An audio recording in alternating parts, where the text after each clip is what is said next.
These are their offices.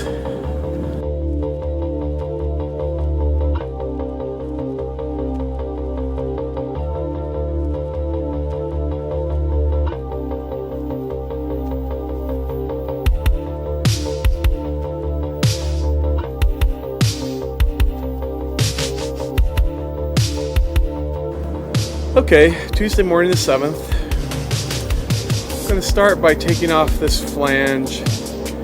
We'll look inside. There's a heavy plate at the bottom. If you go underneath here and look, but that's a pretty beefy plate. That's going to take some preparations.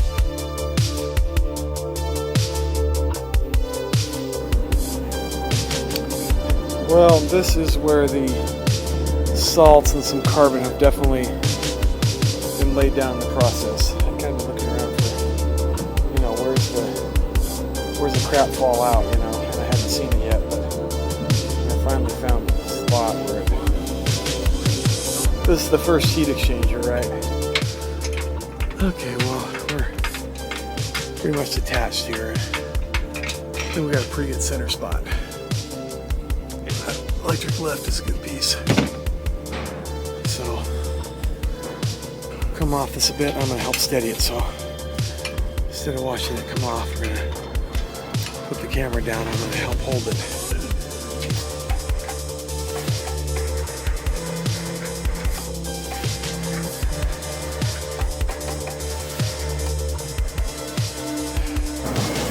Alright. Well, that came right out. And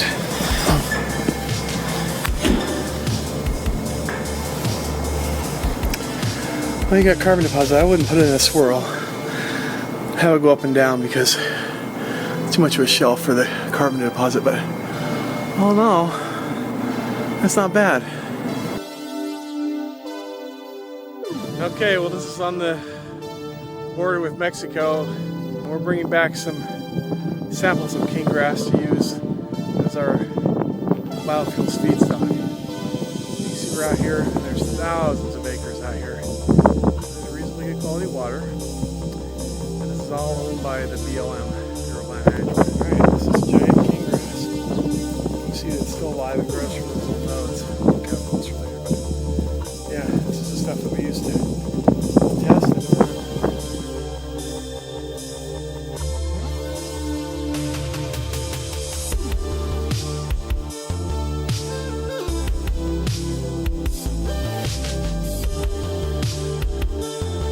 yeah, it just broke. yeah, okay, so here we are. We're at the end, we're logged, we're frozen up, we got plenty of feedstock, but there's our feedstock. But yeah, our main number 3 plunger is stuck somehow. So we're down.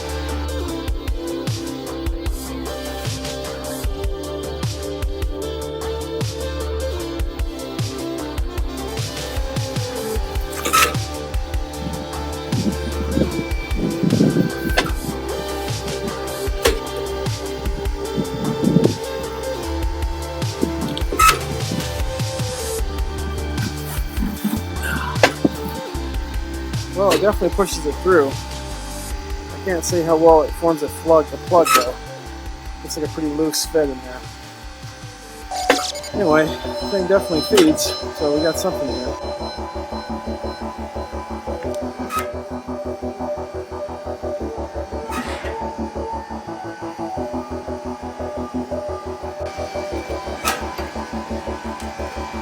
We got some feeding set up, and it's hydraulic driven. It's running it basically as fast as we can, but it feeds a pound a minute, so it's steady.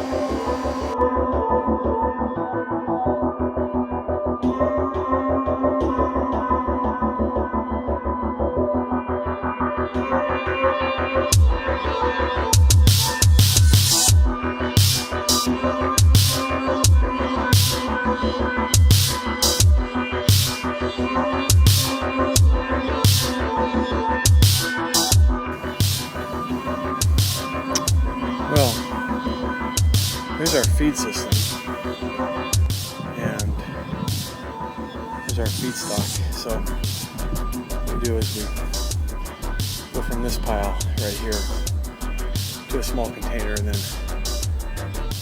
feed right here. And let's see. We'll have a look at it and see how it looks when it's operating. I'll give you a better idea what's going on.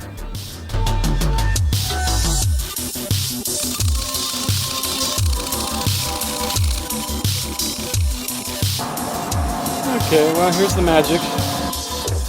So to put that cross in and then put a little pressure on it and the thing then snapped right up. So now we're loose. The bottom of this cone which we just cast.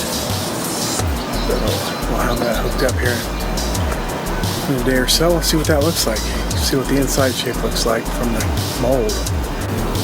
Well, there's our blower. We ran under 5 pounds pressure, about 3 pounds back pressure. We ran today with this bed material. We tried a couple different sizes. So we got some 1/4 inch and some 0.6 millimeter. And definitely, oh, that feels warm. Oh, it's still warm in there. Okay, that was great. Anyway, that was great today. So there's the nozzle. We've worked it for quite a while. I don't know if you can see or not. Okay, so we can see from this angle that there's a lot of wear around the nozzle specifically, and that comes from solids recirculating there, and then the casting was never quite very good right there. So we're going to recast this. See, this would be inverted, you know. Going to the nozzle would be going like this, you know, obviously, but this is how we're going to cast it. And that's the shape. Well, we did a lot better this time, I think. Can't really tell till you finally pull off the mold and see how it turns out, but oh, last time I didn't get it. Oh, this time I got it. Yeah, let's see what's going on in there, but I got it about right, I think, this time. Got a little wax paper to separate it from the mold this time, so maybe we won't have such a rough surface. We'll see how it goes. Well, it wasn't that easy. I actually spoon-fed the material in here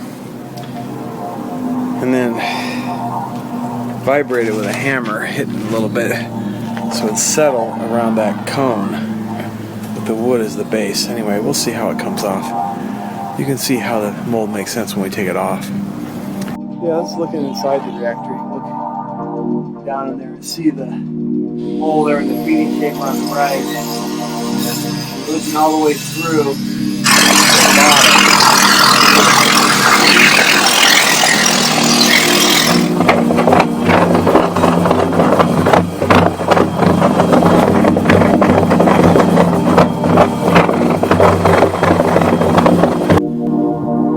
Well, had a chance to compare this pea gravel material to the 660 steel shot, and boy, I love that shot. It's just so energetic.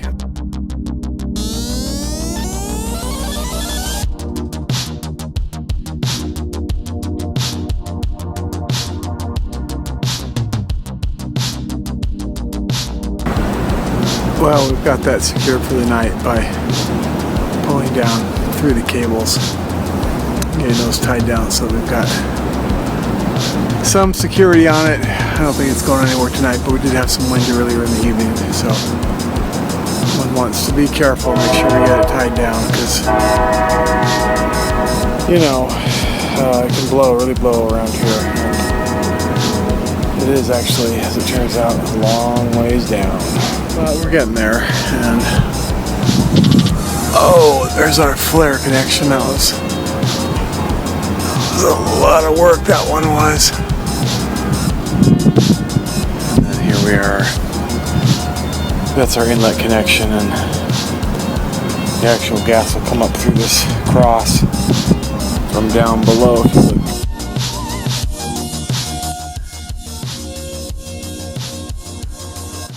Well, this is what we're doing today. Put this pretty sized pot underneath this cyclone. The cyclone separator takes some of the ash and carbon out of it. And I just bins inside there and then drops down inside the pot and gets hot down. We're starting to look pretty good.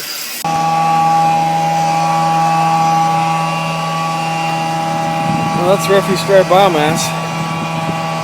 You can see that a lot of different materials in there. It's a great feedstock for a gasifier, that really is.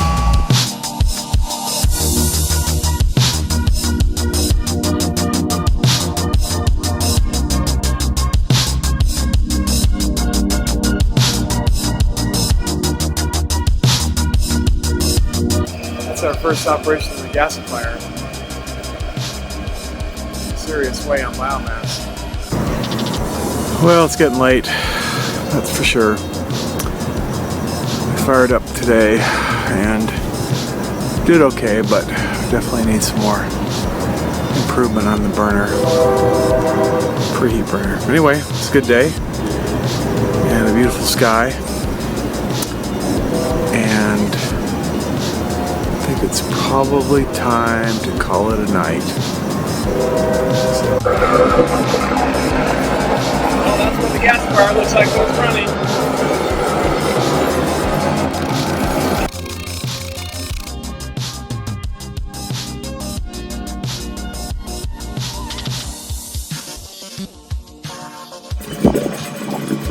Well, I'm not going to get too close to that, but it's spouting down there. You can hear it spouting.